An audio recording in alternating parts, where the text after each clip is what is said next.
Time, huh? Yes. Just.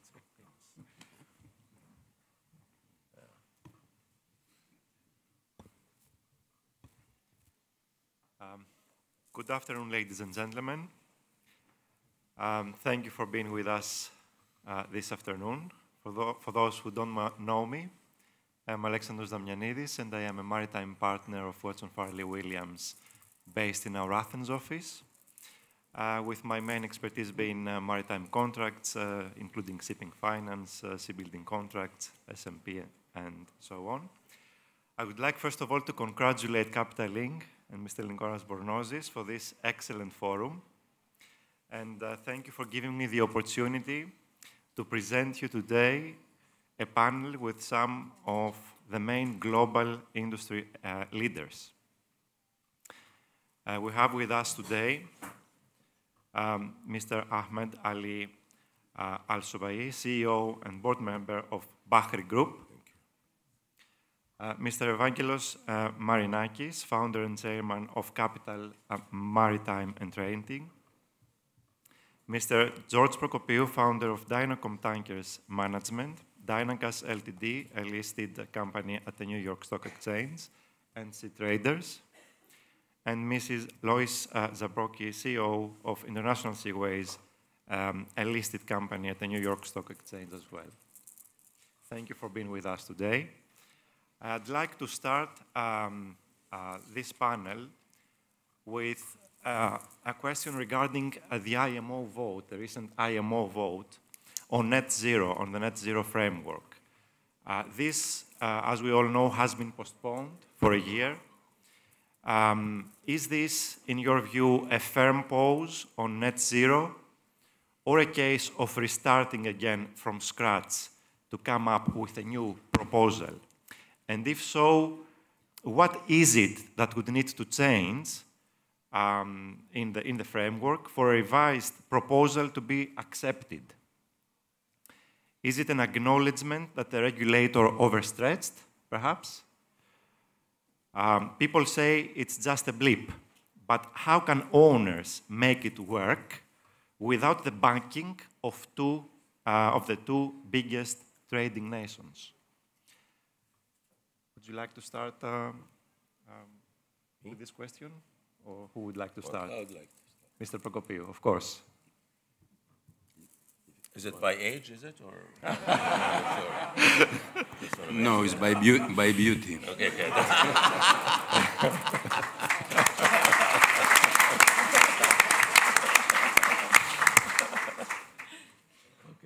So, in Cyprus, we had a very great debate with the General Secretary sitting, where is Anil there, and saying that we had the previous one, Mr. Kita Klim, that he had some excuses to think about ballast water treatment and scrubbers. And because as a Korean and Koreans being in the shipbuilding, I found relatively some synergies. But we didn't expect from a new guy that he said that he will use first the technical knowledge from the experts, and the experts are the classification societies, to come up with an idea to become the tax collector for the world. IMO is an organization that makes rules about safety and so on. They don't have a mechanism of collecting money or distributing money, and especially when there is no declared way how money will be distributed. But this is, again, a small detail of the issue. The heart of the problem, and that's why I gave a bet 1 to 20 to the Mr. Hadjigiannis, that he was sitting next to me.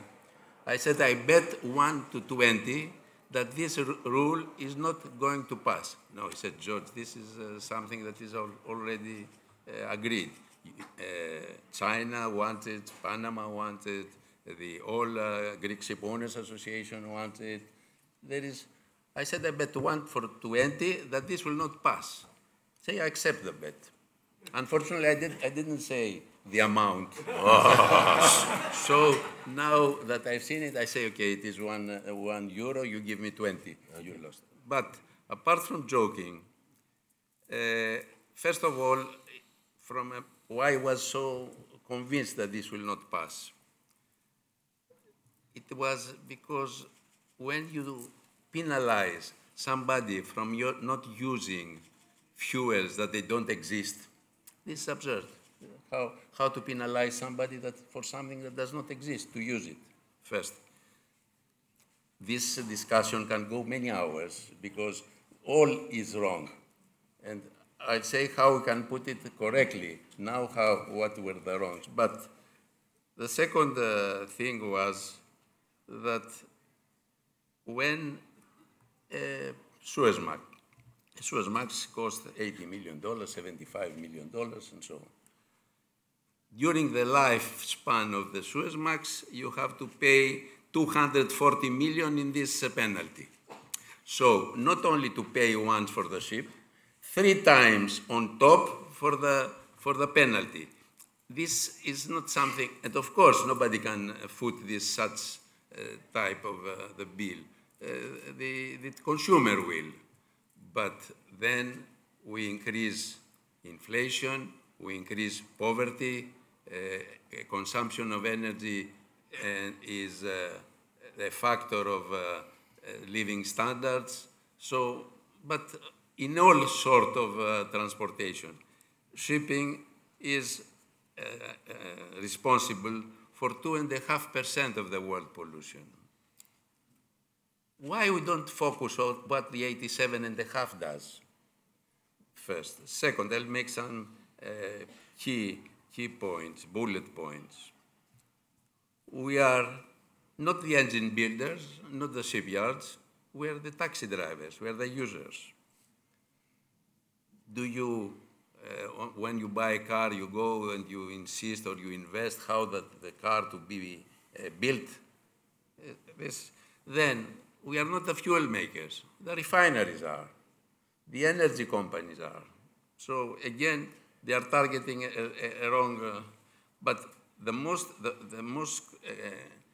sure way to ridiculate an organization is to issue rules that they cannot be implemented.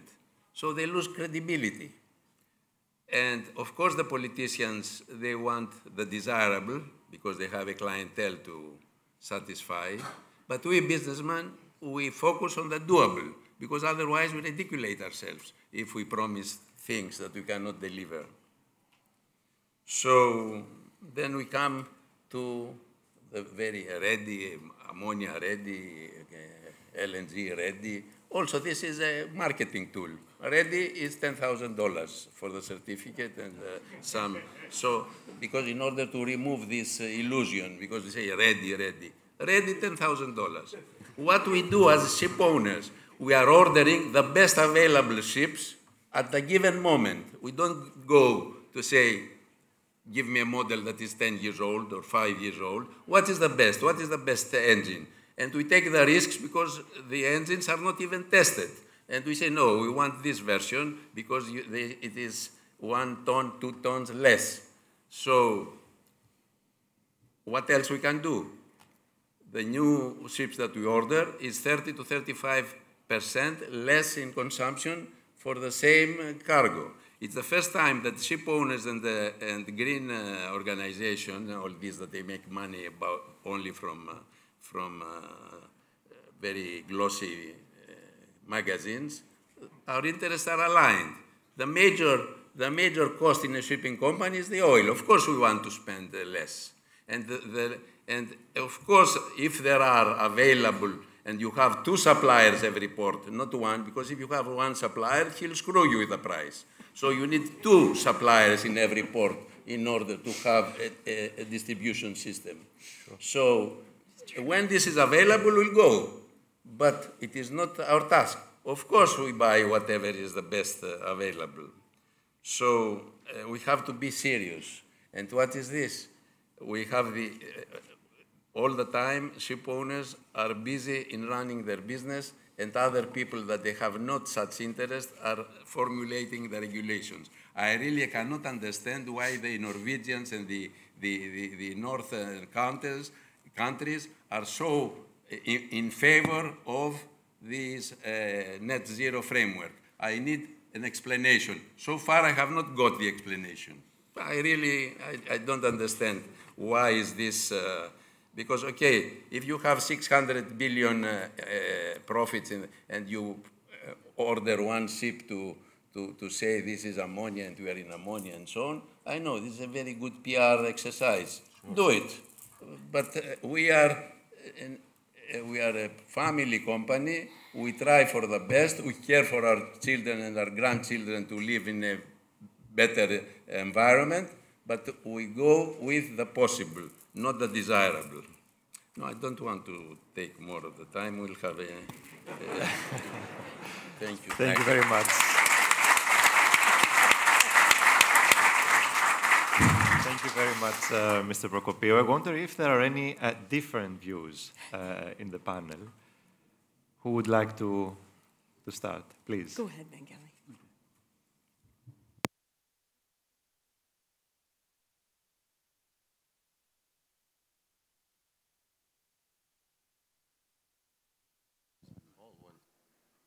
Is it open now? Okay. He disagreed. So, he destroyed them. Yes, he disagreed. He disagreed. Now we have our views could be different. It's not a matter of disagreement. It's a matter of how any of us have it in our mind and what we need to do as leaders in our industry because of the number of ships that we operate and the amount of cargo we transport. Now, if we go back,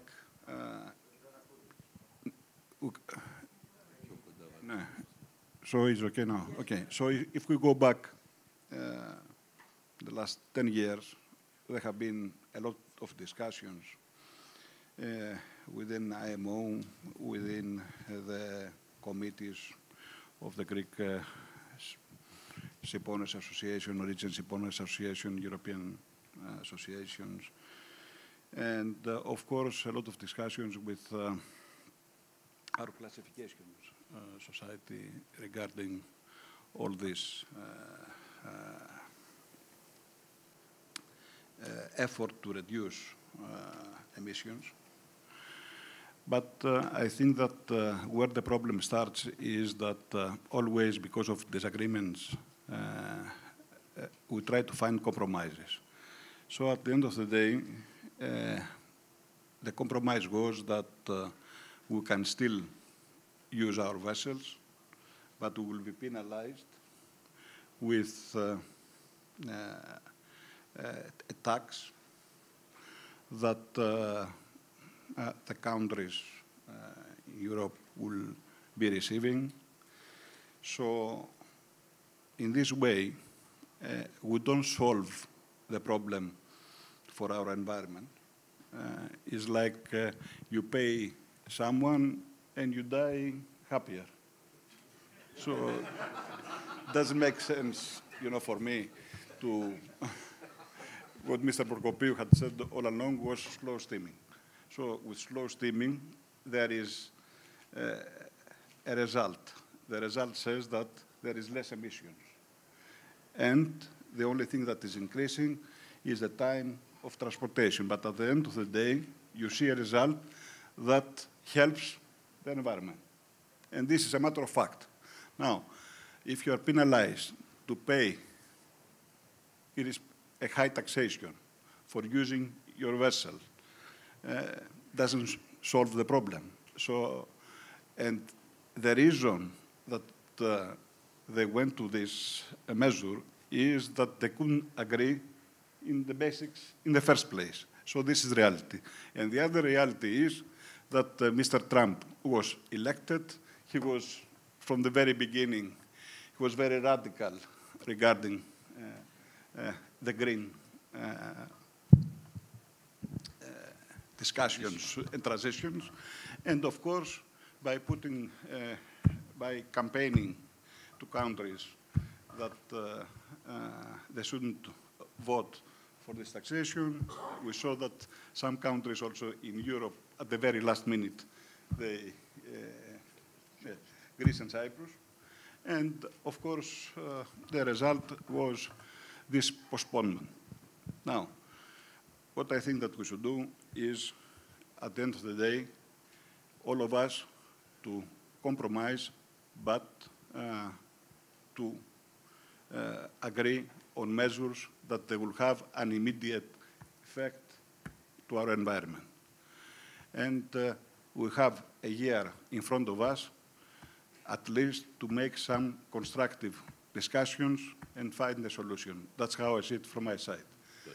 Of course, you know, having seen all these regulations and the deadlines, we invested a lot, not on a $10,000 certificate LNG ready, but a proper LNG dual fuels is over 30 vessels. Of course, we have paid a significant premium, and of course, all this now goes back for later. But I think that at the end of the day, when the market on the gas is, on the LNG is stabilized and the new production comes in, the price of LNG will be lower, and of course it will make sense to consume LNG irrespective of the reduction in emissions. So that's my view on your question.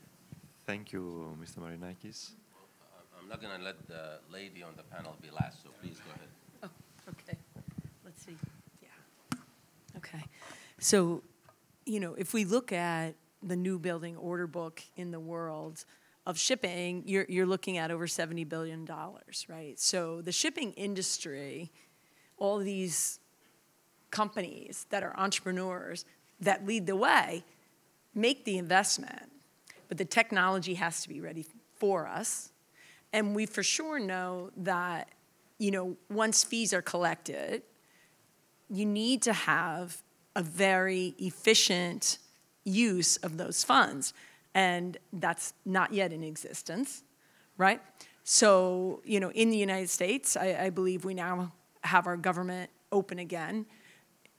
While the government was closed and there were no food stamps for the very needy people, there was discussion of taking money from the agricultural department. So, you know, you can very easily see, you know, shipping is pragmatic. We overcome everything to deliver oil, to deliver containers. And so therefore, I do believe we will decarbonize. I think that it's going to take us longer than the dreamers want for that practicality to follow. We also have, not as many as Evangelos, but we have dual fuel VLCCs that are running on LNG today. And at the same time, LNG remains, oh, it's going to be great. It's a transition fuel. Oh, no, now it's not so great. Oh, gee. And yet we're making decisions for assets that if you today order out of Korea a dual fuel VLCC, it's going to be close to $150 million. So those are massive investments that businesses are trying to take a considered view on in this world where there's a foundation that's shifting all the time.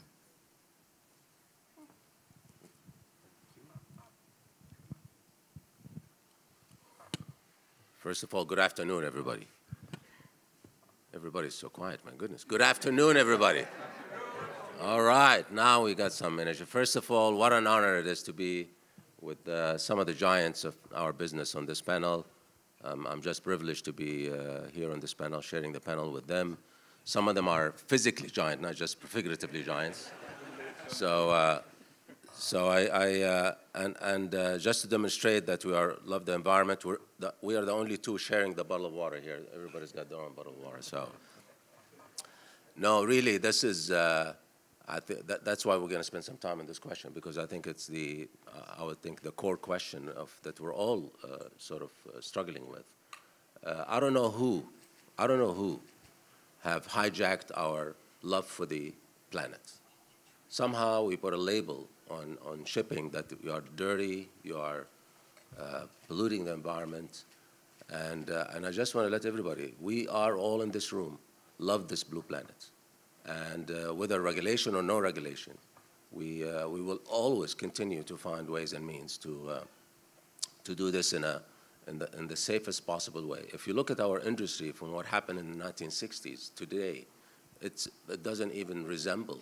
If you look at the type of fuels, if you look at the type of engines, you know, people talk about the environment, but the two major industries that have done something about the environment is the energy sector and the machine, the designers of the engine sector. These two people over the last 30, 40 years have really transformed what we do for the environment.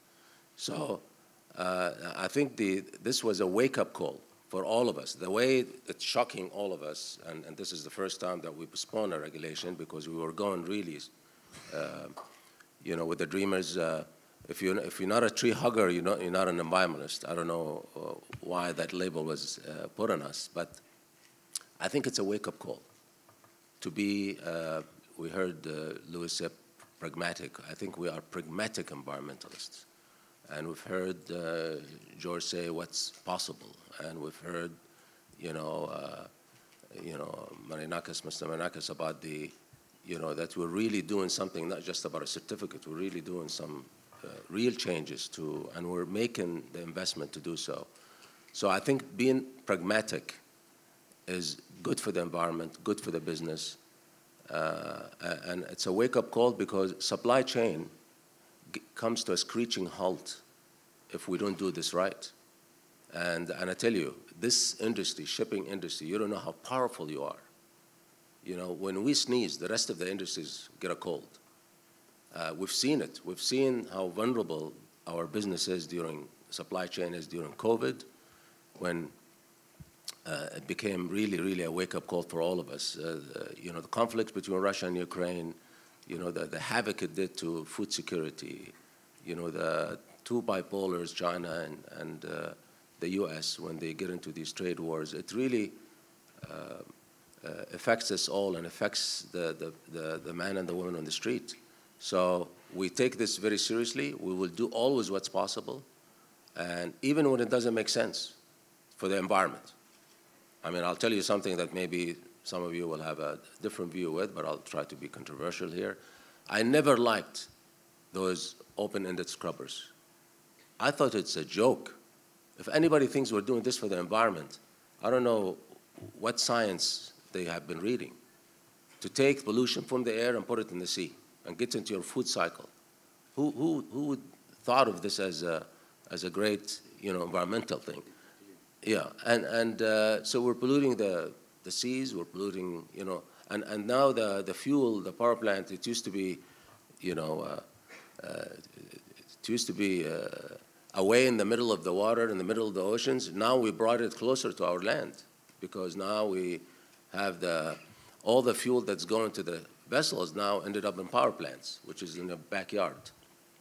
So it doesn't make sense. But the reason we're doing it, we're doing it because it makes economic sense, not because it makes environmental sense.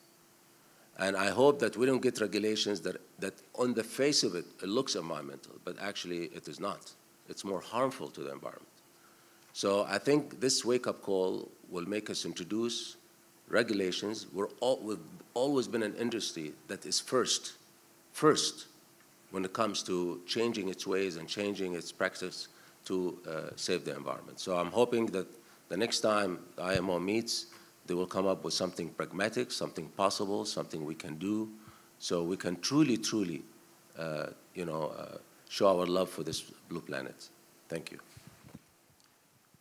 Thank you very much. That was most interesting, and it's good that you also mentioned geopolitics, which is my the next point I would like, the next area I would like us to discuss. Geopolitics appear to affect shipping to a significant extent, the last few years especially, with wars, trade wars, including the latest Chinese port fees, which was the response to the US port fees, enhanced sanctions regimes and other disruptions taking a lot of time to resolve. They kept us busy as well as lawyers. At the same time, disruption has in fact benefited most of the shipping sectors to an unprecedented extent. But what is your experience of all this? What do you expect to happen next? What do you expect to happen if the Ukrainian war or the Houthi attacks end? And what lessons we learned from the geopolitical turbulence of the last few years? How has this impacted your decision-making? Who would like to start? Yes, Mr. Prokopiou. Thank you. I would like to put two only words on the previous discussion. Unfortunately, the previous arrangement for the net zero framework was penalize the use of LNG on the ships. So your dual fuel ships would pay less if they use fuel. This is what is so absurd. And it's a very, very, very, very valid point. And secondly, the scrubbers and ballast water treatment, they create much more than what they save. And when I said at that time to the Ministry of Transportation of China, because the Chinese are clever people, so I said, I had him on my yacht for a weekend, and I gave him a page with 10 bullet points. After 6 months, 8 of them were in force. One of that was, don't have high sulfur fuel in your port, so the ships had to go down to Singapore. Don't allow the discharge of the scrubber in the water.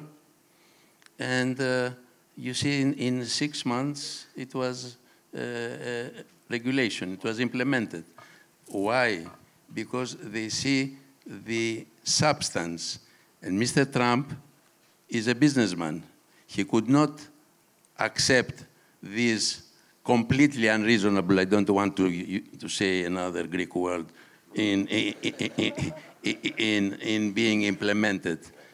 So, and as far as the hypocrisy, we have great hypocrisy, because 7 years, 8 years ago in Cyprus, we proposed from tomorrow, reduce the speed 2 knots. Immediately, all pollution from ships would go down by 50%.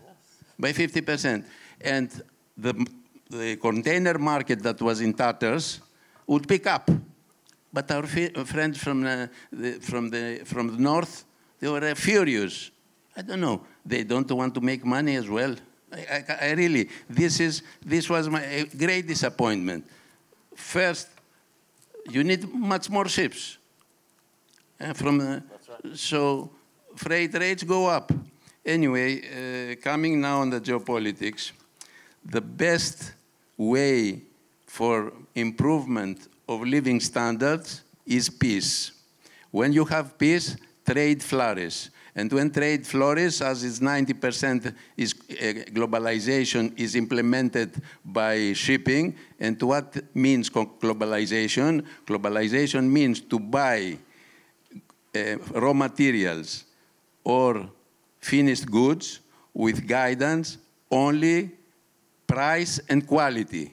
distance is irrelevant. And why is irrelevant? Because of ships. So the means for implementing globalization are the ships.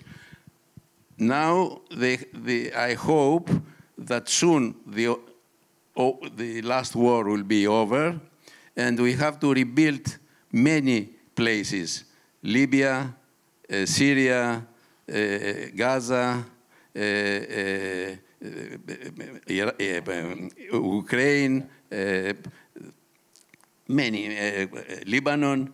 So I'm very optimistic that this way that Mr. Trump wants to, even sometimes bluffing, and he's very good at that, he'll achieve what he needs because he wants to do it. And they can't do it, and we have to support, because peace is the only way forward. So your question was about geopolitics. Of course, one of the most unknown factor is what happens today, tomorrow, but at the end of between the relationship of countries and so on. But if we want to bet on something, we have to bet on peace, not on war. Thank you. And peace obviously also brings business from what you're telling us, perhaps most important business. Lois, would you like to add something? Yeah, definitely, Russia attacking Ukraine, and, we're going on, multiple years.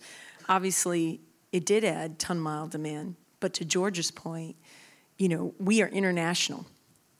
We want open and free trade. That's the environment that we thrive in. And when everybody becomes protected, that is not the ideal scenario for us. A couple of comments, would be that it does seem that the Trump administration likes the idea that they, if they put on enough pressure, they can create peace. It feels different to us right now that there are, maybe 150 million barrels of oil in the water that are kind of wondering where they're going to go because there's increased pressure on India, and it's restricting some of the flows. So it feels like maybe there is a shift where instead of just punishing shipping, you actually put pressure on the buyers and the sellers, right? It seems like some lessons learned, maybe Trump wasn't completely wrong in that, and I think all of the NATO countries have stepped up and are, funding defense because United States became a little bit, I don't know, let's say less reliable, or, a little bit more of a question mark, right? So, all of these things are destabilizing, and, we're looking for that situation where, I agree with George, you have to bet on peace and look towards economic improvement and not just retraction of trade. Thank you. Well, I just, it's true that we all benefited, by the way. George, you don't like to make money?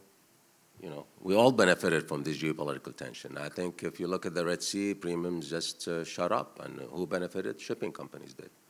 So we do benefit from geopolitical tension, but it is short-term. It is never the way to go. And to us, without free trade is deadly for shipping business going forward. So I'm hoping that whatever tit for tat is happening on the geopolitical scenes, that it's just a means to an end, and hopefully the end is to have free trade across the world, because that's how we thrive, and that's how we grow as an organization. As a matter of fact, I keep telling everybody, especially the women in our audience here, there is no shipping, no shopping. We stop. The shipping is the lifeline for the economies around the world. And I think we need to focus more on penalizing the buyer and the seller not to penalize the shipping that's happening in the middle. You know, just stop people from buying from whatever, and so we can, but anyway, I believe the only way to go, you know, even though sometimes in the short term is not good for shipping, but I think the only way to go is to free trade and to allow us all to thrive and to allow, you know, trade trends to flourish as it did in the past. And I think we're getting closer to that going forward.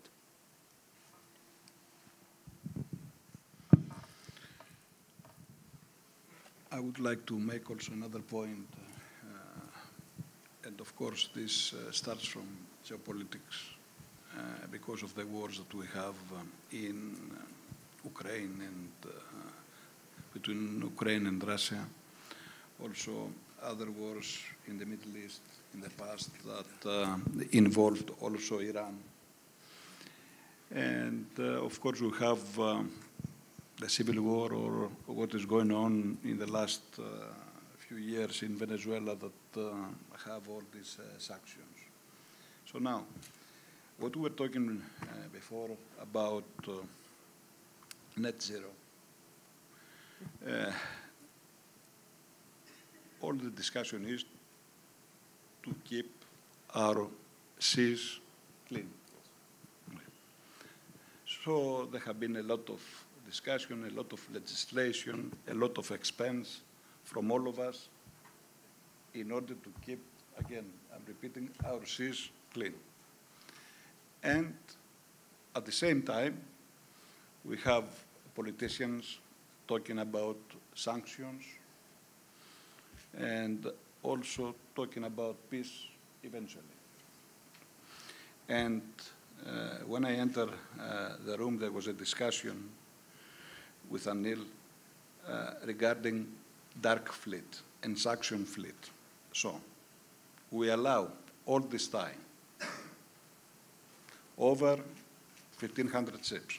Out of them, 876 are already sanctioned. They don't have insurance, they don't have proper crew, no proper maintenance, and we have seen also many incidents, accidents in Suez Canal, the Baltic, in Singapore, collisions. We have seen many incidents in the last 12 months involving these vessels. And what we need as an industry to urge the US administration and Europe is immediately, without further delay, to give permission for these sanctioned vessels to be scrapped. Because what you said before, that India can receive vessels for scrap because not in, they haven't sanctioned these vessels. You cannot pay this owner to scrap his vessel because he's sanctioned. And you need to find other ways how they can receive money. So if immediately we have this waiver for the next 2 or 3 months, at least to reduce this sanction fleet, this dark fleet, it will help a lot the industry, and at the same time will reduce significantly all this lawful trade.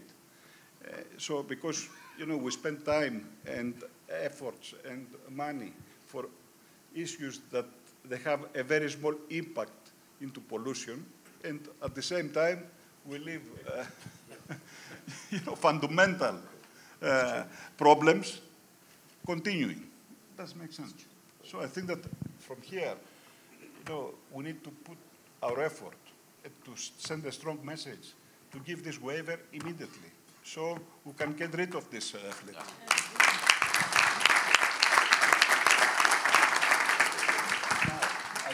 I don't need to add anything more. Of course, we like peace, we want peace, and we look forward at the end of the day to peace. I want to add on this that by pressing, I don't like the definition dark or fleet or so, or shadow. I say this is a parallel fleet, and this parallel fleet can operate at much lower costs because they don't care for maintenance, for crewing properly, from all spare parts and so on, insurance, much less insurance. So we make a gift to the Russians that they can carry their cargoes with cheaper cost. So I cannot understand how we penalize. And you know, Europeans are very good in shooting their foot all the time. So no, now they said, and we have two policies in parallel. One policy is the cap. So what means the cap? Means that we need the Russian oil because if the Russian oil is disappearing, then we have $120, $130 per barrel.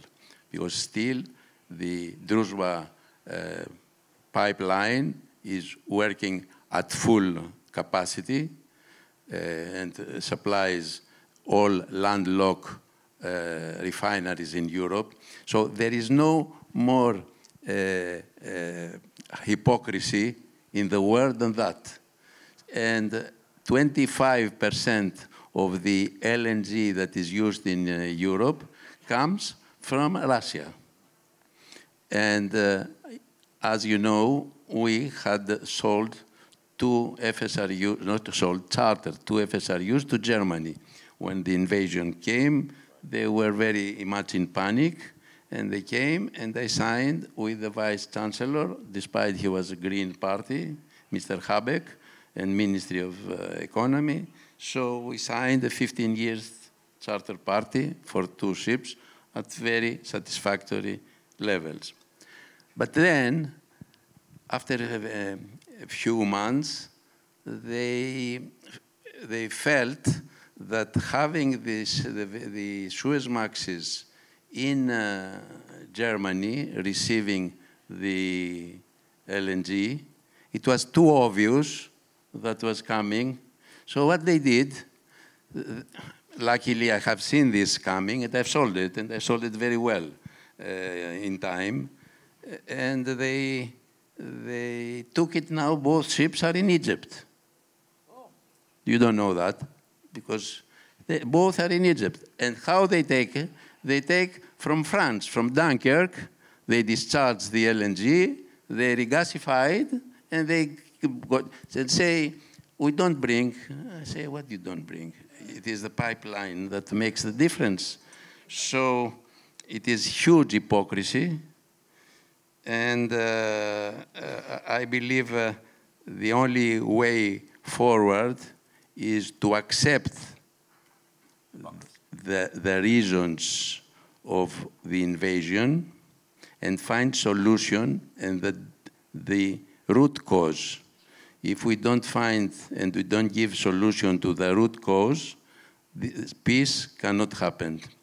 And to my great belief will happen because both sides will have peace, are realistic, and peace will come, but not the way that Europe likes very much now to build a scarecrow and have all these billions for defense being spent.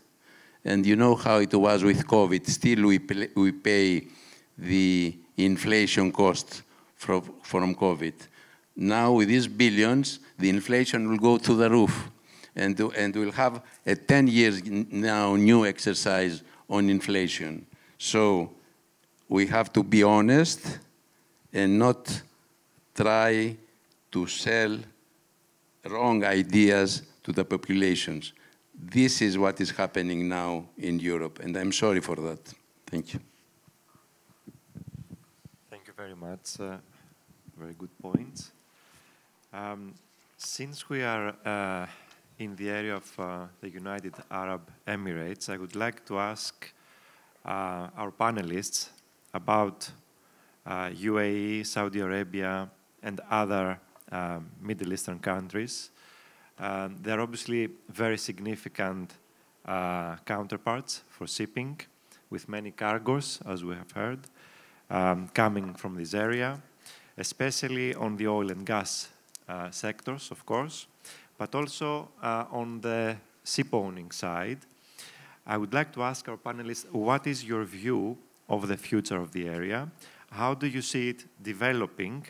And what business do you currently engage in with local counterparties? And what opportunities you would further pursue? Moreover, do you consider the Middle East being a link between the West and East? Who would like to take this one first? Well, since I'm from the Middle East, let me have a shot at it. First, I'd like to say that add to the hypocrisy stuff we've been seeing around the world. I mean, I can tell you, every drop of Russian crude is being sold. I mean, it's like saying that that restaurant is so crowded and so busy that nobody's going there anymore. You know, I don't know who we're trying to fool. You know, so I can tell you, Russia's busy producing oil, and the world is busy buying it somehow. It's a swimming pool concept. You take it from here, it comes up here. You push it from here, it comes up from there. So that's the reality of the world we live in. But I'm hoping that common sense will prevail, and hopefully we'll be able to find peace. With regarding to the Middle East, I think what we're seeing in the Middle East is just a resurrection of what has always have been. From 5,000 years ago, this Arabian Peninsula has been always, from 5,000 years ago, a big node for logistics and a big node for shipping. Nothing moved, whether it's a Silk Road or Spices Road, from China, from India to Europe, or from Africa back to Asia, without coming through this node. So what we're seeing here is just a resurrection of that. And we're going to see a major resurrection of that if geopolitics goes down. You know, just that the waters around the Arabian Peninsula have always been, I wouldn't want to say for a better word, exciting waters, let's put it this way, whether it is the Gulf or the Red Sea. But I think now the world has woken up, and they're saying, no, this is going to be the crossroads of economies, and we're going to link it with trains, with pipelines, with with logistics, bonded zone, not only a bonded zone, but bonded corridors. So if something hits Suhar, or hits Salalah, or hits Dugum, it's like hitting, Duba in the Red Sea. It's like hitting Neom in the Red Sea, and we're going to be seeing trade go back and thrive in this region. So I'm betting big time on this region. This is the second largest, fastest growing region in the world, after India and China. So I think if there is one thing the Middle East offers the world, is the crossroads of economies. So I'm betting on it. It's growing, and I think shipping will come back in a big way to this region.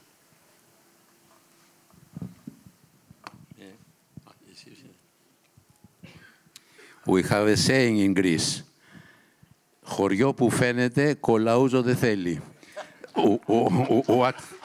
What this means, a village that you see, you don't need advertisement. What proof more than you want? Going around, going in the center of Dubai, in Abu Dhabi, in Saudi Arabia. It is obvious that something very special is happening here again. And it's very correct that you said I was in Alula a year ago, and the history there, it is alive. You can see all the Greek Romans that they were passing from here. So at one point, you were a little bit, let's say, discouraged that the end of oil is coming. And I said again, it was that 7 years ago, don't be afraid. This will be forever. And you have to focus and finance carbon capture. Carbon capture will be the solution, and not at CO2 liquid and so on, solid, which it is like the sand, and you throw directly into the water, and you don't do any harm, and it stays, goes down, and does good. So there are already successful test engines with such result, and you don't need to capture 100%. If you capture 50%, you're okay, more than okay. But all the infrastructure, the transportation, the storage, the refineries, everything exists. We are going now to invent a new fuel, which nothing of this exists, invest trillions. When you have it, everything, and you put it here, you put in your glass, you put it in your motorbike, and you go out, and all the day you are running out, you put your finger in, nothing happens. What you can do with all these alternatives? You need a factory to produce it, a factory to transport it, a factory to distribute it. What these crazy things? You have to stick on your oil, which at the end of the day is also coming from fossil, from organisms. They are not, there is not chemistry. It's not chemistry. It is that under pressures became under pressure and years became the oil. So don't be discouraged. Use it. Do it what are doing it. Make it affordable for the people, because you have plenty. You have for the next 100 years. And by this, you see your countries flourish. You are blessed, for a reason or why, I don't know, but you are blessed. So keep on doing, and including the gas. Thank you. Tough to follow. Just, maybe bringing us into conclusion, I would say that, and now as you see OPEC bringing more barrels back on the market, reasserting kind of the rightful place. And I think the other element we really haven't touched on is, you find a lot of the Middle Eastern countries now are mediating and really working hard directly for peace in the world. And I think that's really a critical role that's much needed and appreciated. I think that over the last 40 years and more, there had been a lot of wars in the region, Iraq, Iran, then the Kuwait invasion, then we had, of course, all the ongoing trouble in Syria, Lebanon. Very exciting. Very exciting. And, of course, when you have all this at your back, it's very difficult to invest more or to, to do things that we have seen recently. But I think now it's stabilizing. You don't have the fear of Iraq. Iran also hasn't been as aggressive as in the past. And of course, there has been solutions found in Syria and in the region there. So I think that is the time now to expand and to make real investments that maybe in the previous years have been postponed. So I think that in the region here, all the fundamentals are there to see much more investment, to see a lot of progress in infrastructure. And of course, we are happy to be here to do business with friends, repeat business. And at the end of the day, we see you as partners to do things together and increase our activities in the region. Thank you very much for this. I'd like now to move to the area of asset prices. Asset prices remain firm in most of the sectors the last few years. Despite that, there is a significant order book of new buildings. Is this something that worries you, or do you expect that the markets, including asset prices, will remain firm or even increase in the short to medium term? Moreover, would you prefer to invest in second-hand vessels or new buildings at the moment on the basis of what we have now? And which particular sectors and sizes do you believe in, and why? Who would like to start? Please. Asking us about a new building and if we see the risk, I think that we are the wrong persons, because we have 100 vessels on order, and of course we are obliged to be optimistic, and we are optimistic by nature also, and we believe in the market. So I think that there are a lot of needs around, and as we discussed before, there is more stability and there is more things that and more growth being there. So I think that as far as the new buildings are concerned, the industry needs these vessels. And of course, if we have also significant progress with the dark fleet and all the other vessels that haven't been scrapped yet because of the market conditions and what is going on with the illegal, let's say, in brackets, trade, I think that there is room there to accommodate the new buildings, and we are quite optimistic.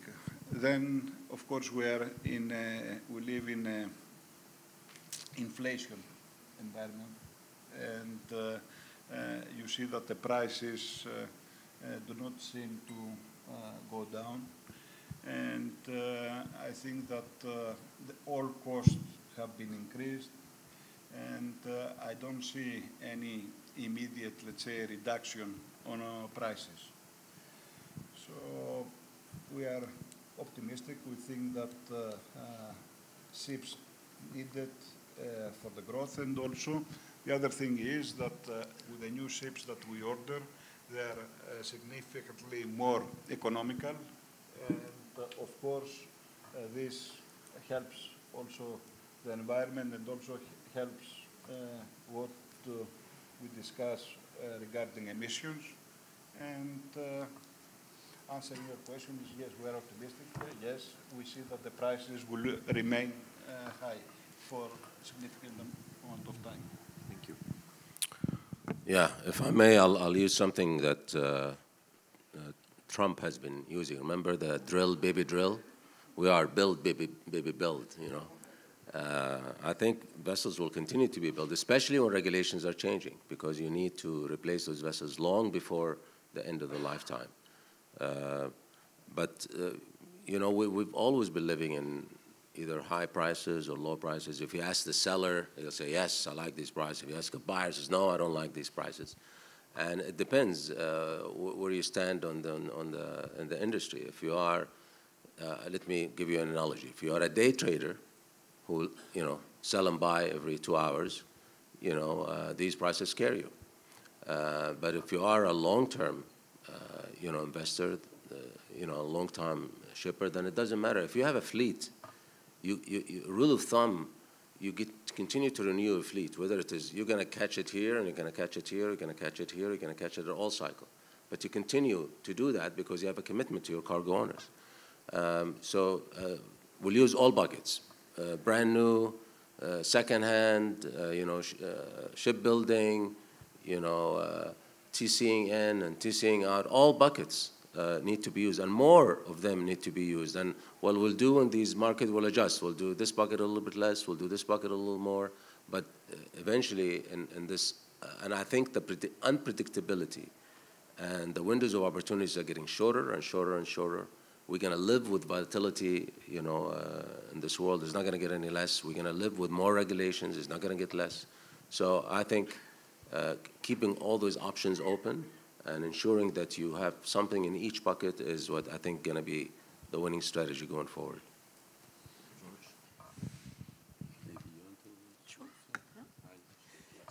Okay. Yeah, so just to complement what you're saying there, you know, it's kind of yes and, right? You know, secondhand, selling the old ships, you know, refreshing. So at Seaways, you know, our fleet, we've renewed on the MR side, and then we're selling old ships. We're taking new deliveries of LR1s, and we just bought a secondhand VLCC. So, you know, I would like to have the new ones. But, you know, by hook or crook, you know, you're constantly trying to high grade your fleet. And we've moved on to the bigger ships, and that's what we're really focused on at the moment. Yeah. I like what Lois said. It's not an or, it's always an and. Always an and, yeah. This is the most difficult question. And nobody can be sure of anything.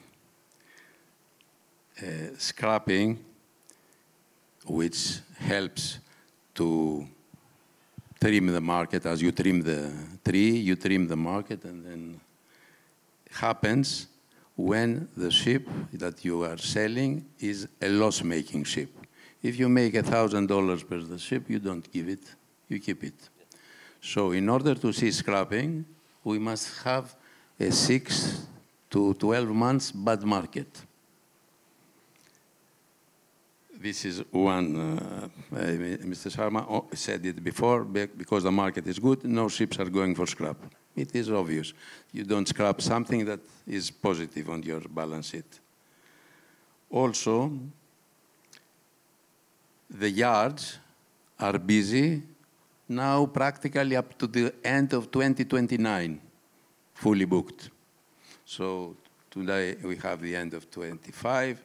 6, 7, 8, 9. You have to be a magician to know what happens after 4 years in the world. That's why it is difficult.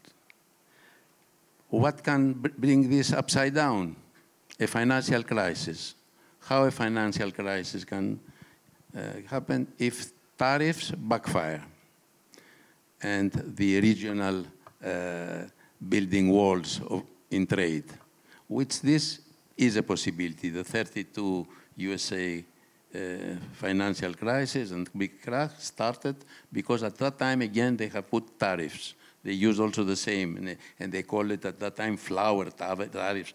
Always they like to put a name in the tariffs. Now it is beautiful tariffs. But if you read, but it was with a name, flower tariffs. So this is a difficult question.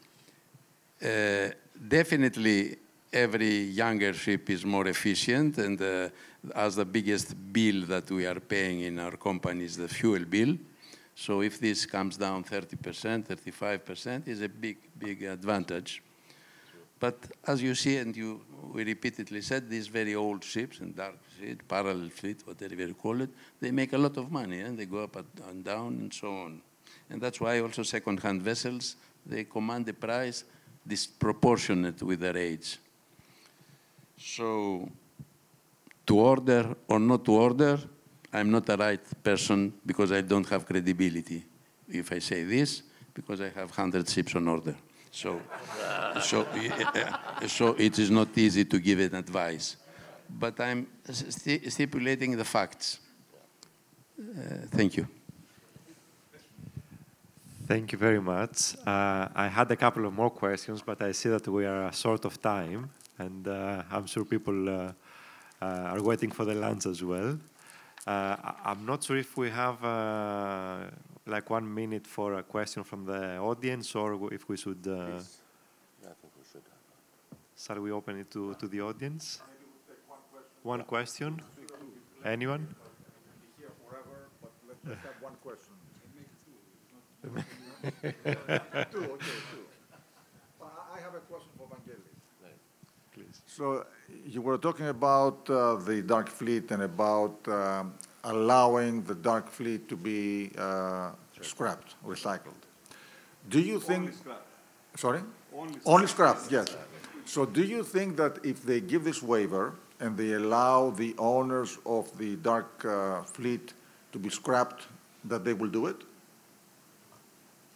I think that at least 30%, they will do it.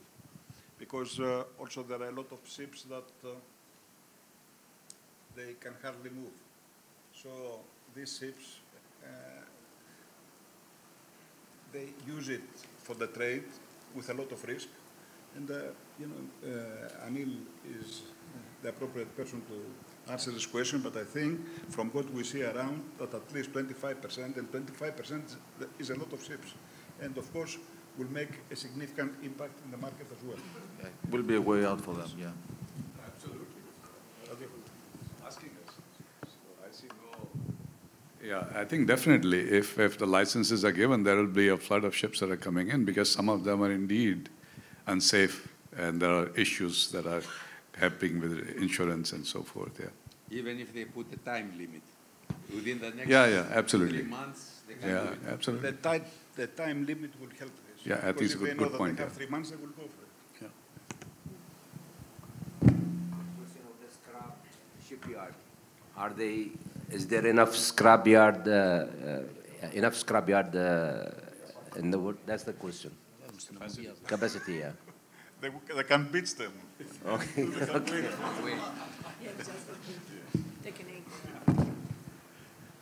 Questions from the back?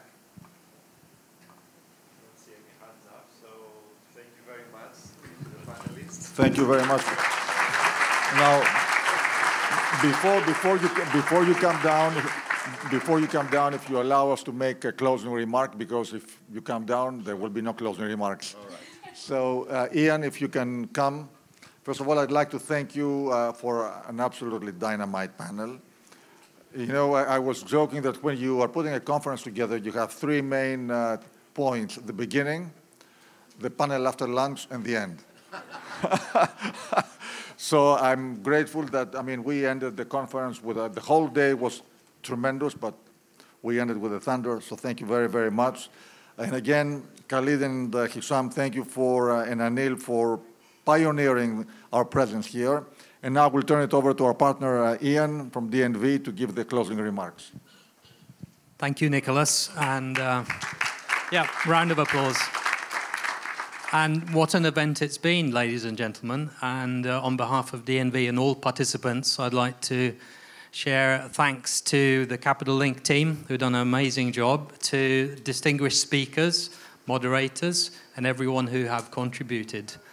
I started today talking about Dubai, right? And what Dubai is famous for: collaboration, connection, innovation, and ambition. And I think this event has truly lived up to that. You know, we've heard from Mr. Alsubaey about the region going through a resurrection, you know, becoming a really important crossroads in the world for trade and global shipping. And as I said in the beginning, I think the region is really living up to shape the future of the global shipping. So I hope we can keep this momentum going forward, turn some of that ambition into real action and collaboration going forward. So thank you very much, everyone, for joining, and enjoy the rest of the day.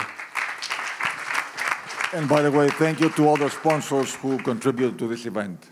Thank you to all of you.